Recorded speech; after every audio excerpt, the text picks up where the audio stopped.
Hi, I'm Amber at WTI, and when it comes to having a clean, smooth base for your makeup, that is super important, and I'm really impressed with this primer. Not only does it create a nice base, it really moisturizes. My skin has been doing the best it has ever been when I'm wearing makeup, which is just insane because normally I struggle so much with wearing makeup that it breaks me out, but with wearing this, I actually do better. My skin does better when I'm wearing this primer than it does if I'm not wearing makeup at all. This primer is a hydrating primer, so this is really good for people with dry to normal skin.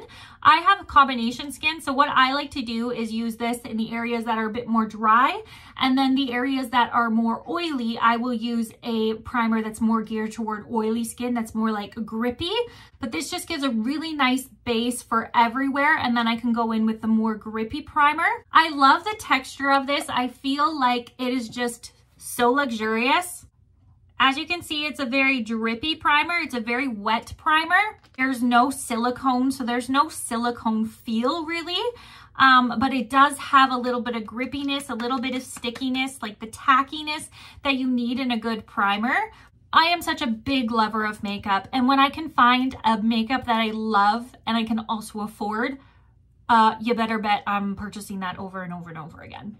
So my skin feels nice and smooth and soft and hydrated and just ready for makeup. And I really love this primer. And I think you will too. And that is my point of view.